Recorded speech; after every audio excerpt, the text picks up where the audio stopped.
അല്ലെങ്കിൽ ഹോം ഗാർഡൻ്റെ പുതിയ വീഡിയോയിലേക്ക് എല്ലാ കൂട്ടുകാർക്കും സ്വാഗതം. ഇത് നമ്മുടെ മാർബിൾ പോത്തോസാണ്,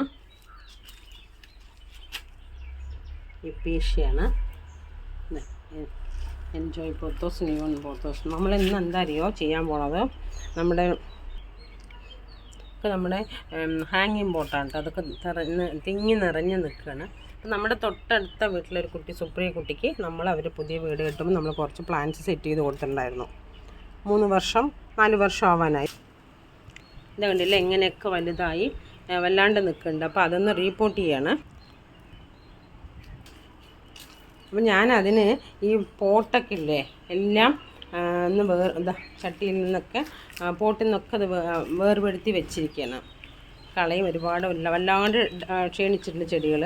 അപ്പം നമ്മളതിന് ഈ പോട്ടൊക്കെ ഇങ്ങനെ സോപ്പിട്ട് കഴുകി വൃത്തിയാക്കിയിട്ട് വെച്ചിരിക്കണം. പോണില്ല, ഇത് ഈ പകുതി ഉള്ളിലത്തെ ചളിയൊന്നും പോണില്ല. അപ്പോൾ ഇത് കഴുകി വെച്ചിട്ടുണ്ട്. 20-25 പോട്ടുണ്ട്. പിന്നെ അതൊരു 10 സെറ്റാക്കി വെച്ചിട്ടുണ്ട്. അപ്പോൾ അതിനൊന്ന് എങ്ങനെയാണ് സെറ്റ് ചെയ്യണമെന്ന് നോക്കാം. അതായത് ഹാങ്ങിങ് പോട്ട് സെറ്റ് ചെയ്യുമ്പോൾ എന്താണ് പറയുക, വെയിറ്റ് ഇല്ലാതിരിക്കണം, തൂങ്ങണ്ടേ. അപ്പോൾ തൂങ്ങിക്കിടക്കുമ്പോൾ അത് ചിലപ്പോൾ പൊട്ടി വീഴാനും സാധ്യതയുണ്ട്, നല്ല വെയിറ്റൊക്കെ കൊടുക്കുമ്പോൾ. അതിന് ഞാൻ ചെയ്തിരിക്കുന്നത് എന്താ അറിയോ, ഇത് നെല്ലിൻ്റെ പതിര് കാണില്ല, അത് ഇതിൽ കുറച്ച് ചകിരി ചോറുണ്ട്, പിന്നെന്താ പറയുക നമ്മുടെ ചാണകപ്പൊടിയുണ്ട്. അപ്പോൾ നല്ലോണം, പിന്നെ ഇലയൊക്കെ ഇല്ലേ, നമ്മൾ വേപ്പിൻ്റെ ഇല, നമ്മളവിടെ നിറയെ വലിയൊരു വേപ്പ് മരമുണ്ട്, അതിൻ്റെ ഇല ഞാനത് കുറച്ച് ദിവസം മുമ്പ് ഇതിനകത്ത് കൊണ്ട് കുട്ടി ആ മണ്ണിട്ട് മൂടി വെച്ചിട്ടുണ്ട്. അപ്പോൾ അത് ഏകദേശമൊക്കെ ദ്രവിച്ചിട്ടുണ്ട്. അപ്പോൾ അങ്ങനെ നല്ല വെയിറ്റ് കുറഞ്ഞൊരു പോട്ടി മിക്സിലാണ് ശരിക്കും നമ്മൾ ഹാങ്ങിങ് പ്ലാന്റ് വയ്ക്കേണ്ടത്. പിന്നെ ആവശ്യത്തിന് മാത്രം വെള്ളം കൊടുക്കാൻ പാടുള്ളൂ. നിറയെ ആകുമ്പോൾ അത് ചളിയായി മാറും. അതില്ലേ അങ്ങനെ നല്ല ചളിയായിട്ട് ഉണ്ട്. അപ്പോൾ നമുക്കതിനൊരു ഇളകിയ പോട്ടി മിക്സിൽ നല്ല ഇളക്കമുള്ള മണ്ണിൽ വെച്ച് നോക്കാം, എങ്ങനെ ഉണ്ടാവുമെന്ന് നോക്കാം. നമ്മൾ ഈ ഹാങ്ങിങ് ബോട്ടിലൊക്കെ അതിൻ്റെ ഹോൾ അടയുന്ന വിധം ഓടിൻ്റെ കഷ്ണങ്ങൾ, നമ്മളല്ലെങ്കിൽ പഴയ നമ്മുടെ മൺചട്ടി പൊട്ടിയില്ല, അതൊക്കെയാണ് കേട്ടോ നമുക്ക് അതിൻ്റെ ആവശ്യം. വെയിറ്റ് പാടില്ല, എന്താണെങ്കിൽ ആ തൂങ്ങിയ കയറിൽ തൂങ്ങിക്കിടക്കുന്നതല്ലേ. അപ്പോൾ ഒരുപാട് വെയിറ്റ് കൊടുക്കാത്ത രീതിയിലുള്ള കല്ലുകൾ ഇട്ടാൽ മതി.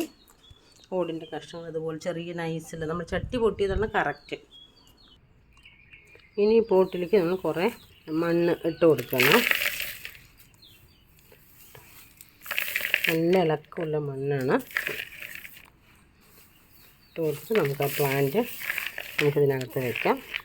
ഏറ്റവും നല്ല വലിയ പോട്ടാണ്. അപ്പോൾ ഇത് കുറേ മണ്ണ് നമുക്ക് ആവശ്യമാണ്. അപ്പോൾ നമുക്കിത് കണ്ടില്ലേ, ഇത് നമ്മുടെ ഫിലോഡൻഡ്രോൺ വെറൈറ്റിയാണ്.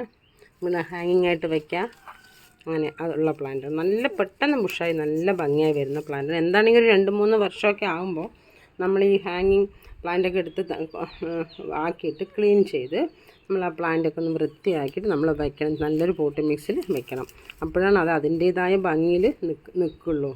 നമ്മളതങ്ങനെ വയ്ക്കും, കുറേ കഴിയുമ്പോൾ അത് ക്ഷീണിച്ചു പോവും. അപ്പോൾ നമ്മൾ ആരണം, അതുകൊണ്ട് നമ്മളൊന്ന് മാറ്റി വയ്ക്കുകയാണ്. കാണിച്ചു തരാം. ഞാൻ ഒറ്റയ്ക്കായതുകൊണ്ട് ഒരു വീഡിയോ എടുക്കാനും ഇതൊക്കെ ചെയ്യുമ്പോഴും ഒരു ബുദ്ധിമുട്ടുണ്ട്. അതിൻ്റെ ഒരു ബുദ്ധിമുട്ടുണ്ട്. അതിൻ്റെ അടിയിൽ കുറേ കല്ല് നമ്മൾ നേരത്തെ ഇട്ട് വെച്ച കല്ലുകളാണ്. അതെടുക്കട്ടെ. അങ്ങനെ ഫുൾ വേരാണ്, നമ്മൾ വച്ച മണ്ണ് മുഴുവനും വേരാണ്. ഓക്കെ, ഇതിൻ്റെ വേണ്ടാത്ത വേരങ്ങനെ വെട്ടിക്കളയാം. കുറേ വേരൊക്കെ വെട്ടിക്കളഞ്ഞിട്ട് വെക്കണം. ഇതൊക്കെ അഴുകിയ കുറേ വേരൊക്കെയാണ്. ഇതിനൊക്കെ നമുക്ക് വെട്ടി മാറ്റാം. എന്നിട്ട് നമുക്ക് പോട്ടിൽ വയ്ക്കാം.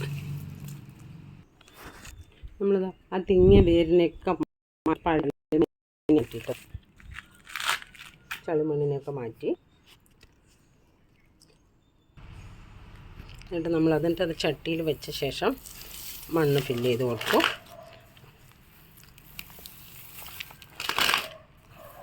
ഫുള്ള് നമ്മൾ മണ്ണ് ഫില്ല് ചെയ്ത്, പുതിയ മണ്ണാണല്ലോ, പുതിയ മണ്ണ് ഫില്ല് ചെയ്ത് കൊടുക്കും. വെയിറ്റേ ഇല്ലാത്ത അങ്ങനെ നമ്മൾ സെറ്റ് ചെയ്തതാണ്. കുറച്ചുകൂടി മണ്ണിടാനുണ്ട്.